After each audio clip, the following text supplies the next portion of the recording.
Welcome to the Defending Doctors episode of De-Risking Healthcare. We need our doctors to be at their best every day, and when they're sued, that can really be a challenge. Our guest today can speak about what you can do as a risk manager on this important topic, right after this commercial from our valued sponsor. Let me say our sponsor, SafeQual, has reinvented what software should do to make you and your healthcare system more productive with software that enables risk, quality, patient safety, and compliance departments to work better together and with more automation. Their focus on quality management is second to none, and they support this channel. So go visit them at www.safequal.net.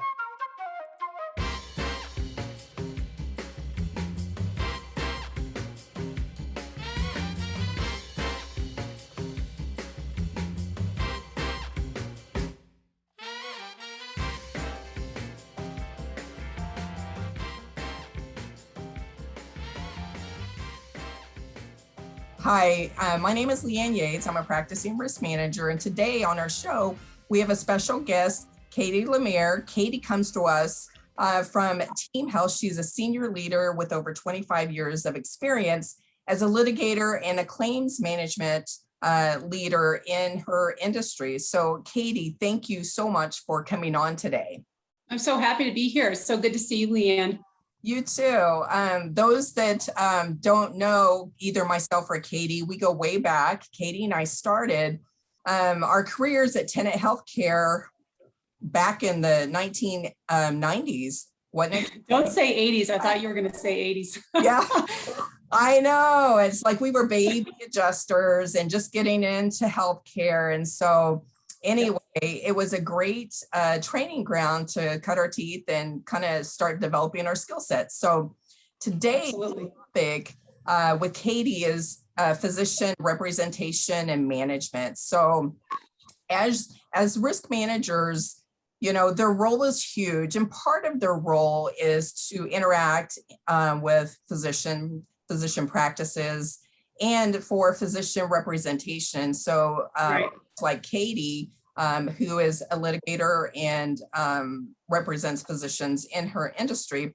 Risk managers often deal with people like Katie when things happen and claims happen. And so today I thought we would kind of go through like what Katie sees nationwide in her practice. And for instance, you know, part of Katie's role is to have relationships with risk managers and that sort of thing. So when claims are filed, they can work together on the risk management aspect and the litigation aspect.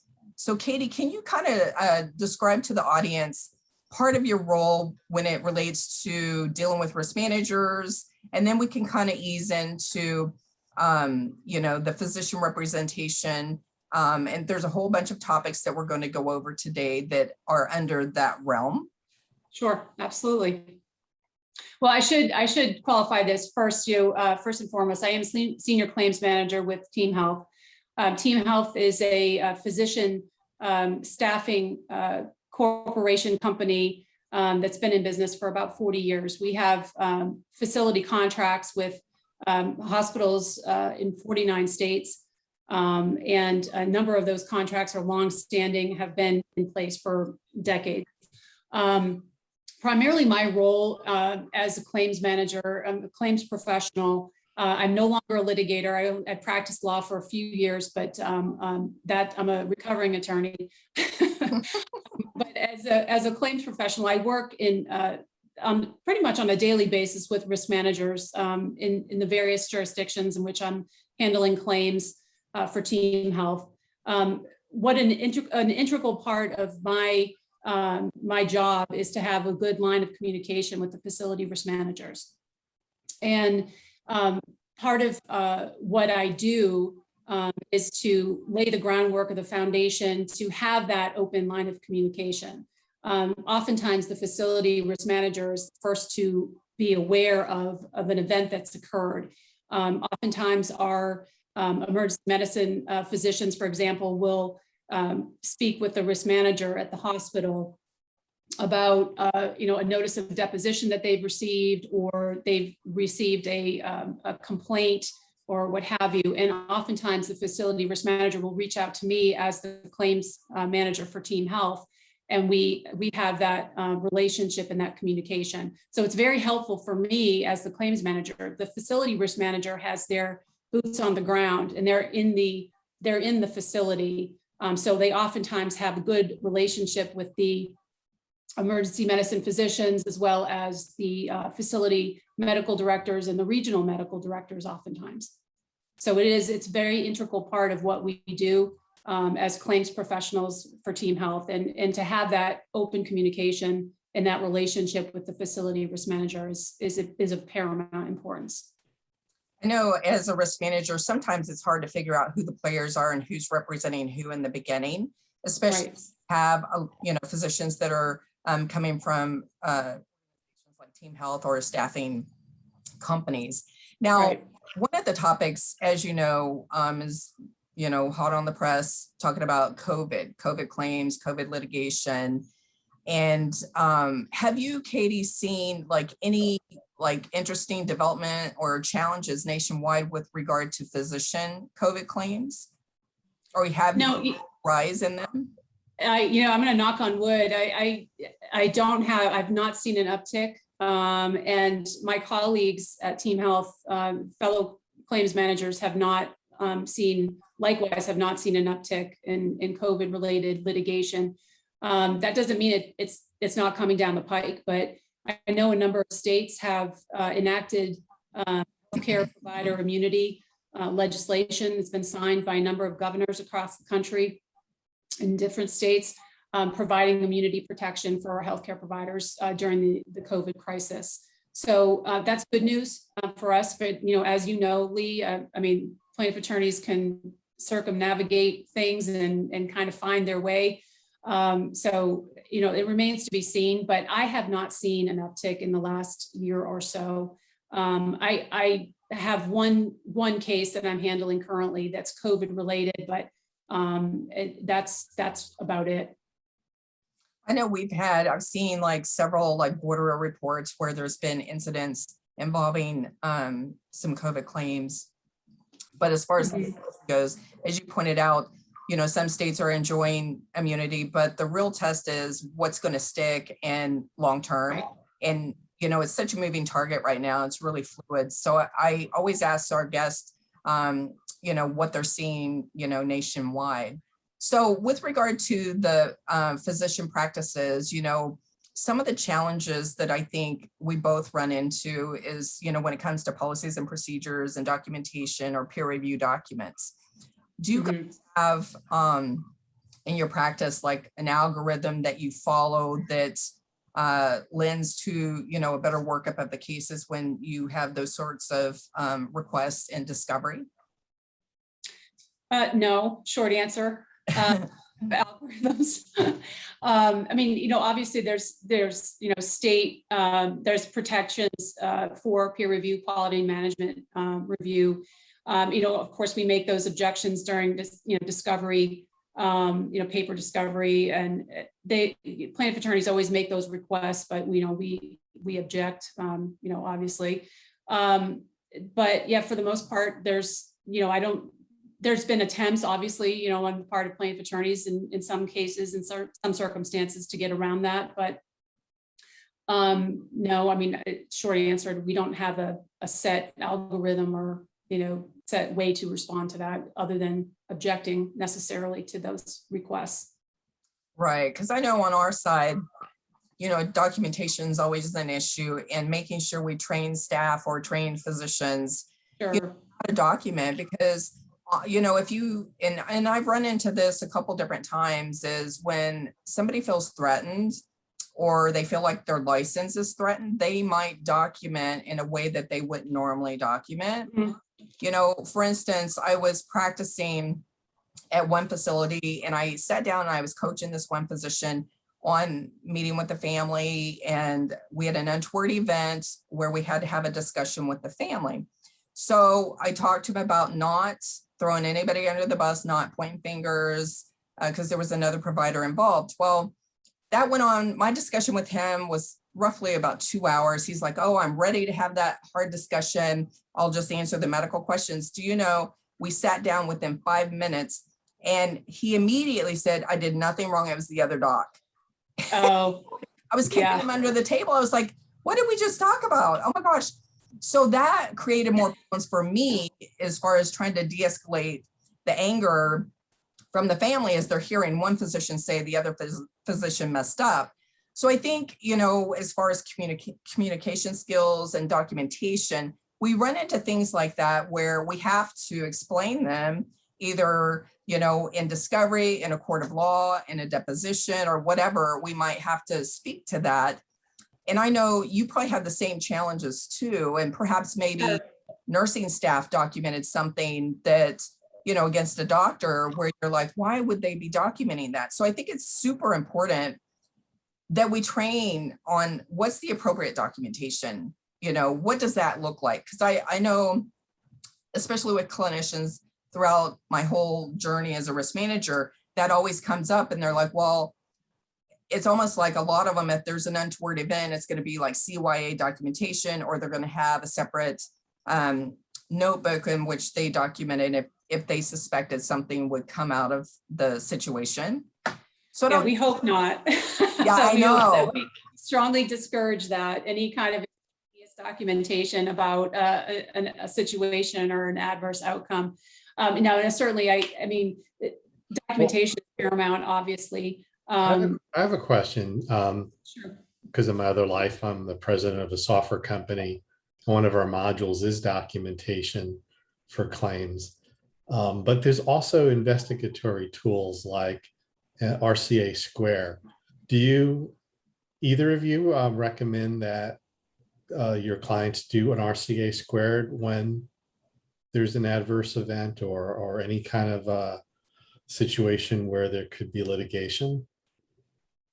I know typically if there is an untoward event, you will do an RCA, which is called a root cause analysis. Mm-hmm.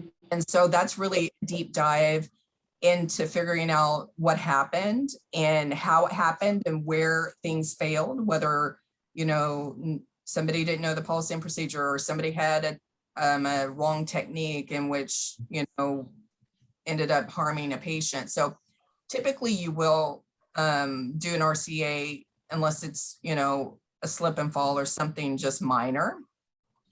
I don't know, Katie, do you get involved in doing RCAs or feedback with your? No. And yeah, I mean, oftentimes I'll get calls from clinicians that have been asked to participate in, peer review or quality management review, et cetera. We encourage our clinicians to document objectively. Is the quality review you're talking about, is that possibly an RCA? It could be part of that conversation. Yeah.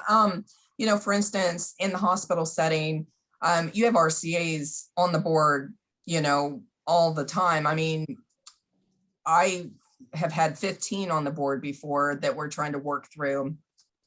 And we will invite the main physician that was involved, the main nurses that were involved, and those that really can add to the process. Because the whole aim of an RCA exercise is to figure out what went wrong and how you're going to fix it immediately and long-term. So sometimes when physicians get invited, the challenge with the RCAs are no one has enough time in our practice, and it's a struggle, especially if you're an active physician that's running around seeing patients and tending to emergencies. You're not going to have time at 1 or 2 in the afternoon when the RCA is set. So risk managers always struggle with that. Either the doctor might get paged last minute and then not show up, and maybe they're the key person that you need in that meeting. So there's all sorts of challenges that surround the RCA process. But, it just challenges us as risk managers to think more creatively. How can we get the input of that physician? How can we, bring that team? And we might have to do it piecemeal or by phone or go to wherever they are, because the days of, having a meeting where everybody shows up and no one has any conflict, those are over. And, especially nowadays with, everything going on, medical emergencies, COVID patients coming in, this, that, and the other, that are, the physicians are being pulled in a million different directions. Absolutely. And so are the nurses. And, the last thing that somebody wants to do is agree to have an hour to 3 hours of your time just sitting in a room trying to figure something out. So yeah, I think, just not to interrupt, but I think it's important too to emphasize that the facility risk manager have a good working relationship with the facility medical director. Particularly in the emergency department setting where I reside, or we typically reside, that's a fundamental relationship, and that has to be a good back and forth, just to have that line of communication open, because it is paramount. And like you said, Leanne, there's not enough hours in the day to conduct these, thorough RCAs, et cetera. And these physicians are being pulled in every different direction.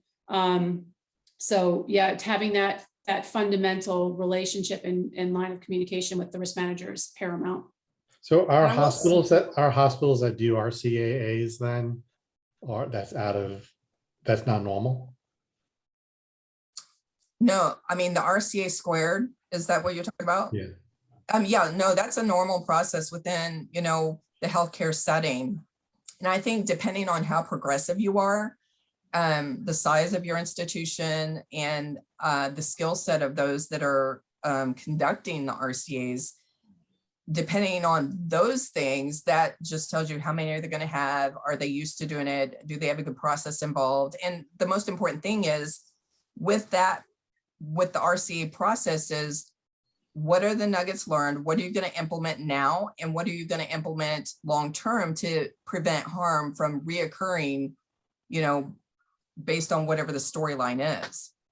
So it's absolutely a crucial component of daily operational challenges within the healthcare setting for risk managers, and I think all healthcare folks alike, especially if they're involved in an untoward event. So if, litigation can happen, I guess up to 2 years after the event. If you find that an RCAA hasn't taken place, or a peer review hasn't taken place, is there a point where it's too late to do those things? Well, I think, and Katie will have some input on this. I mean, yes, because the later you wait, I mean, people's memories kind of fade after things happen. And, the time to strike is when the iron is hot and when something occurs, because it's going to be fresh in your mind. And Katie, I know, as you go to depositions or, line your physicians up, I mean, that's probably a key thing that you guys deal with is, the memory of the event. Is it true? The facts of the case. Yes, typically. And we're seeing it that, the peer review process is maybe a little bit different from the root cause analysis process, if I'm not mistaken, but the peer review process tends to happen a little bit quicker. And it is for that reason, so that, the events that give rise to this incident are fresh in everybody's mind. So I've seen that those take place typically fairly soon after the events occurred. Right. Yeah. Because the peer review process is different than like an RCA exercise. Sure. However, like on the physician side, they'll have, the right parties in the room to talk about what happened, the technique or whatever the crux of the case is. They'll discuss that. And then they'll circle back with the physician to determine whether or not, there needs to be corrective action. There's all sorts of choices that you have on the physician side to mitigate harm as well, Mm-hmm. So I don't know, Katie, if you have any specifics that you've dealt with on the peer review aspects, and maybe when something doesn't go well, maybe the point of contention is a surgical technique with the physician. They might be proctored for 6 months to see, right. What is their surgical technique? What are they doing? Do they know what they're supposed to be doing? And whether or not they need more training in that area. So there's all different considerations. Sure. Remedies. Yep. And responses. Yeah. Yeah, absolutely. Yeah, and protocols that can be put in place. to ensure that it doesn't happen again. And what I'm seeing too is a lot of these situations are tied in with Board of Medicine or Board of Nursing complaints. And oftentimes, some of those situations overlap. There's obviously the Board of Medicine or Board of Nursing complaints have different remedies as well, and sometimes very similar remedies, but that's what I typically see, because we handle the Board of Medicine and Board of Nursing complaints for our clinicians. Yeah, because I've dealt with some cases, and this is the thing, humans are living longer, and I've had multiple cases where you may have a doctor that's 70, 80 years old, and they still want to do surgery. And the question is, are they still competent? And how do you handle that with being discriminatory? So really focus on safety. And if they have the skill set, by all means, they should be allowed to practice despite the age, as long as it doesn't lend more risk to the patient. And or I've had situations where, the physician might inform the patient and give the patient the choice. Do you want me to continue with this procedure?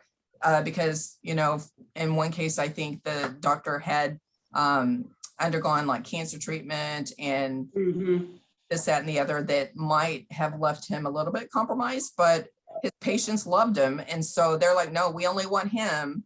So there's all sorts of different creative solutions to tackle that as well. But as we know, it's all about standard of care, whether it was met and whether it wasn't, because if it wasn't met, then, Katie and I find ourselves in the middle of litigation or in the middle of a claim. So, which kind of leads me to, Katie, do you guys have like a methodology or an aggressive process in which you try to manage the claims or the incidents before they become a claim within Team Health, or do you just get them like as they come in, lawsuits or whatever? Absolutely. No, we are part of what I do, and probably one of the more critical aspects of my job is identifying areas of exposure for our clinicians. So we get an incident or we get a claim or a lawsuit that comes across my desk, and immediately, I'm looking at it from, 20, 25 years of experience, and what does this case involve? And do we have, any red flags that are being raised? And we typically, what we'll do is we'll have an internal review of that medical record. It's an internal clinician. It's called a SWOT review. I'm not a clinician, so it's very helpful for me to have our internal clinician look at the chart, identify any potential areas of exposure for us or for our clinician, and go from there. If it's an incident or a claim that hasn't sort of blossomed into litigation at this point, we can identify those early. We do identify those early, get an early evaluation on it. And oftentimes, we can, if it's a claim, it's in the claim stage, we have a formal asserted claim. I'll get counsel involved, and we can sometimes have a curbside consult with an expert that our defense panel has a good working relationship with, can call up this expert and say, hey, can you take a look at this? And if we identify that there's some issues, then we certainly will settle or try to resolve a meritorious claim. Absolutely. I mean, that's a huge part of what we do, and it's beneficial for all of the parties involved if you can identify a potentially bad or high exposure claim and get it resolved before it turns into litigation. Then you're spending 4, 5, 6 years litigating a case that you're ultimately going to probably resolve at the end anyway. 98.5% of all medical malpractice cases settle before they get to the courtroom. And sometimes they settle before the jury comes back with a verdict. So we see that oftentimes. So most medical malpractice cases are not going to go to court or to trial. But Team Health does take the position that we will aggressively defend our clinicians in non-meritorious professional liability claims. And we take a lot of pride in that. We're not afraid to go to trial. We take 35, 40 cases to trial per year. Last year was a little bit of an anomaly because of COVID, but we're starting to see more activity in the courtrooms now. Tried several cases already in the last couple of months. So yeah, we're very aggressive in identifying potential exposure. Absolutely. Yeah, which kind of brings me to my next point is, when somebody is sued, it's just really nerve-wracking. And I've had multiple physicians throughout my career as a risk manager, like once they find out they're sued, one in particular stands out. They're afraid their assets are going to get seized. They're just, they don't know what to expect. And so talk to us a little bit about how you prep the physician on, what's going to happen. And it kind of folds also into safer care, because if somebody's worried they're going to lose everything, but they won't know that for like a period of time. Sure. It's more risky if they have to go back in and they're on duty to do a surgery at 8 a.m. the next day. It's such a crucial job to be able to advocate for your physicians and support them through the litigation process. So talk to us a little bit about that and what team healthing you do in your practice. This conversation will continue in our next weekly episode. Before you go, while I play some background music, take a moment to write down something you want to remember from this episode. Maybe something that you can do in your job so that together we can make healthcare just a little bit less risky.